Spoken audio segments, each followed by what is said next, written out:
আলাইকুম রহমতুল্লাহি ওয়াবারাকাতুহু আলহামদুলিল্লাহ ওয়াসসালাতু ওয়াসসালামু আলা মাল্লা নাবি ওয়াদা আউযুবিল্লাহি মিনাশ শাইতানির রাজিম বিসমিল্লাহির রহমানির রহিম বাল্লিগু আন্নী ওয়ালাউ আয়া আমার পক্ষ থেকে হাদিস থেকে উপস্থাপন করে আজকের বক্তব্যের বিষয় হলো সূরা আদিয়াত 100 নম্বর সূরা আয়াত 11 শব্দ হইছে 40 বর্ণ হইছে 164 সূরা আসরের পরে মক্কায় অবতীর্ণ হয়। আমি আগে এখানে সহিটা তেলাওয়াত করব, পরে এটার ভুলটা সম্পর্কে উপস্থাপন করব। বিসমিল্লাহির রহমানির রহিম। পরম করুণাময় দয়াময় আল্লাহর নামে শুরু করছি। ওয়াল আদিয়াতি সাবহান ফাল মুরিয়াতি কাদহান ফাল মুগিরাতি সুবহান ফাআসারনা বিহি নাকআন ফাআসাতনা বিহি সামআন ইন্নাল ইনসানা লিরাব্বিহি লাকানুদ ওয়া ইন্নাহু আলা যালিকা লাশাহীদ ওয়া ইন্নাহু লিহুব্বিল খাইরি লাশাদীদ আফালা ইয়ালামু ইযা বুসিরা মা ফিল কুবুর ওয়া হুসিলা মা ফিস সুদুর ইন্না রাব্বাহুম বিহিম ইয়াউমাইযিল লাখাবীর। এটি হচ্ছে সহিভাবে তেলাওয়াত করা হয়েছে। এখন এটির ভুলটা উপস্থাপন করব। সারা পৃথিবীর 1999 জন যে ভুলটি করে থাকে উচ্চারণে, সেটি এখানে উপস্থাপন করব। বিশেষ করে মক্কার ইমাম সাহেব আব্দুর রহমান সুদাইস রানিং ইমাম, যে সে কোরআনে অসংখ্য জায়গায় উচ্চারণে ভুল করেছে, এটাও তার একটি ভুল। এবং সে যে ভুল করেছে সেটা সে হাদিস দ্বারা দলিল উপস্থাপন করতে পারবে না, কারণ আপনার এবং ইমাম আব্দুর রহমান সুদাইসের অনেক আগে কোরআন হাদিস দুনিয়াতে এসেছে। ইমাম সুদাইসের আগে অনেক বড় বিদ্বান পণ্ডিতগণ দুনিয়াতে এসেছে। আর বিশেষ করে ভারত উপমহাদেশে অনারব যারা, তাদের কাছে যারা কোরআন নিয়ে এসেছে, হাদিস নিয়ে এসেছে, তারা যেভাবে তেলাওয়াত করেছে আব্দুর রহমান সুদাইসি, সেভাবে তেলাওয়াত হচ্ছে না। আর বিশেষ করে আব্দুর রহমান সুদাইসি তেলাওয়াত যদি সঠিক মনে করে থাকেন, তাহলে আমি যদি 2-1 লক্ষ বলি তাহলে কম হয়ে যাবে, আর অসংখ্য লোক বাদ পড়বে। বিশেষ করে সাহাবী বাদ পড়ে যাবে এবং আল্লাহ রাসূল সাল্লাল্লাহু আলাইহি ওয়াসাল্লাম বাদ পড়ে যাবে এবং ভারতবর্ষে কোনো আলেম থাকবে না তার তেলাওয়াত যদি আপনারা সঠিক হিসেবে ধরে নেন।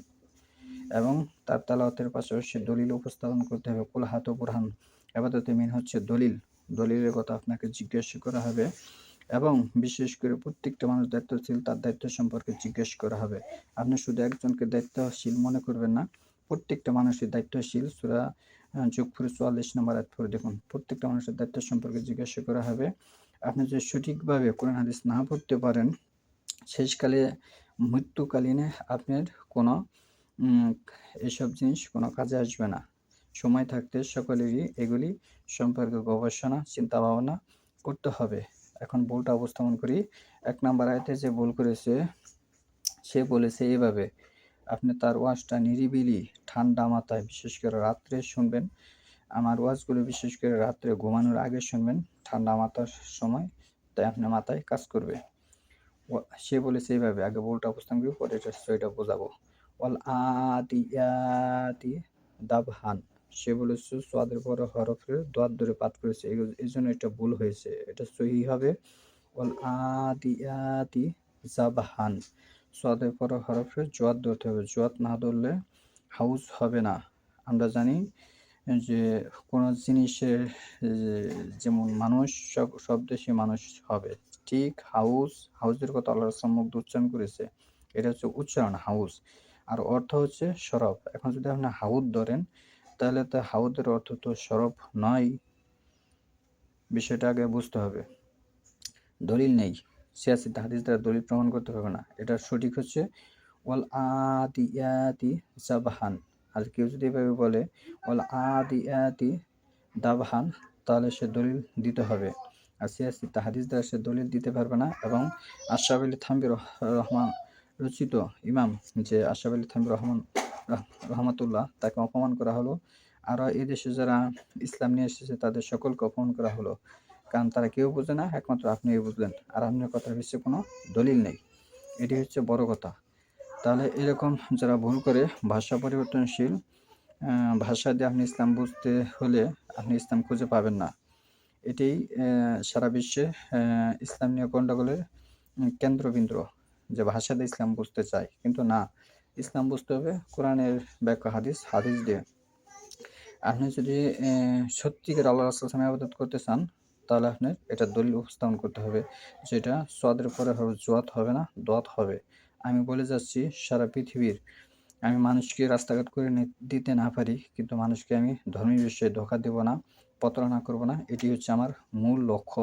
সদের পরে হরফ জোয়াত হবে, এটির পক্ষে দলিল আছে। এটা যদি না হয় তাহলে অসংখ্য সাহাবীর নাম বাদ পড়বে এবং অসংখ্য বিষয়বস্তুর নাম বাদ পড়বে, যা ছোট ভিডিও বলে শেষ করা যাবে না। বিষয়টা চিন্তা ভাবনা করুন, বুঝুন, এবং কোনো একজন ব্যক্তির একে অনুসরণ করা যাবে না, কারণ কোনো মানুষই ভুলের ঊর্ধ্বে নেই, সকলেই ভুলের মাঝে আছে, একমাত্র আল্লাহ রাসূল সাল্লাম ও সাহাবী ব্যতীত। কারণ তাদের প্রতি আল্লাহ রাসূল সাল্লাম সন্তুষ্ট হয়েছে, খুশি হয়েছে, রাজি খুশি হয়েছে। তারা ব্যতীত আমরা সকলেই ভুলের মাঝে আছি। আর বিশেষ করে ইসলাম অনেকের হাতে পড়েছিল, অনেকের হাত গড়িয়ে বাংলাদেশে এসেছে, এটার মধ্যে আরও বেশি ভুল ভ্রান্তি আছে। তাই কোনো ব্যক্তির একে ঢালাওভাবে অনুসরণ করা যাবে না, কোরআন সুন্নাহ ছেড়ে দিয়ে। হ্যাঁ, অনুসরণ করা যাবে, কোরআন সুন্নাহ থেকে যদি সে দলিল দিতে পারে তাহলে অনুসরণ করা যাবে। ইমামের অনুসরণ করা ওয়াজিব। সুবহানাকা আল্লাহুম্মা ওয়া বিহামদিকা আশহাদু আল্লা ইলাহা ইল্লা আনতা আস্তাগফিরুকা ওয়া আতুবু ইলাইক।